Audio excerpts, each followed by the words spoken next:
জামাইয়ের বুদ্ধি দিয়ে মাত্র 5 মিনিটে শিং মাছ পরিষ্কার করে আজকে আপনাদেরকে দেখিয়ে দিব। আমি তো বুঝতেই পারিনি যে এত সহজে শিং মাছ পরিষ্কার করা যায়। জামাই বলতেছিল সবাই তো অনেক সহজে শিং মাছ পরিষ্কার করে, তুমি কেন পারবা না? শুধু শুধু কেনই ঝগড়া করছো?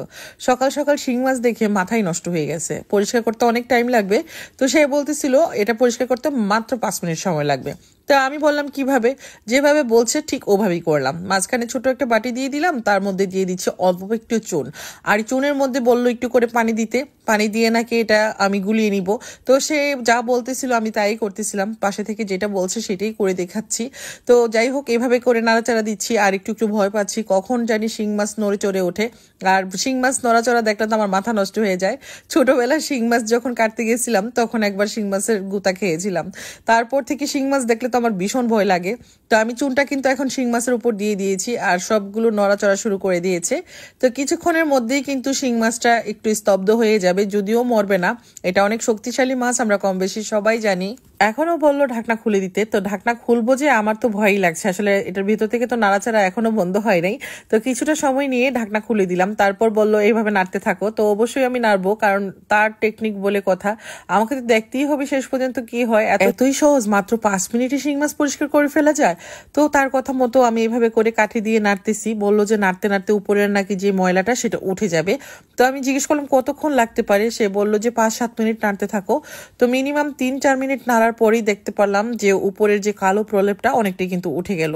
তো আমার তো দেখে বেশ ভালোই লাগছে আসলে, তার মাথায় যে এত বুদ্ধি আগে জানা ছিল না তো, আর তাও কিচেনের বুদ্ধি।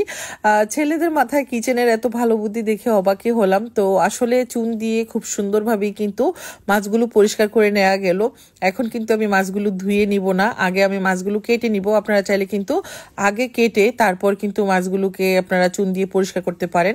আর আমি এখন হলো মাছগুলোর ভিতরে যেহেতু প্রচুর ডিম ছিল তাই কেটে নিইনি আগে, এখন কেটে নিচ্ছি। তো কাটা হয়ে গেছে, এখন আমি দেখুন কতটা পরিষ্কার করে ধুয়ে নিয়েছি। মাশাআল্লাহ অনেক সুন্দর হয়েছে। কেমন লেগেছে আজকের টিপস অ্যান্ড ট্রিক্স শিং মাছ পরিষ্কার করা? যদি ভালো লেগে থাকে ভিডিও বেশি বেশি করে শেয়ার করবেন। আপনাদের একটা শেয়ার তো আমার জন্য অনেক বেশি উপকারী। আর দেখলেন তো কিরকম কালো কুচকুচি শিং মাছগুলো একদম ধবধবে সাদা হয়ে গেল। তো জামাইয়ের মাথার বুদ্ধি কাজে লাগিয়ে এত সহজে শিং মাছ পরিষ্কার করতে পারবো আসলে ভাবতে পারিনি।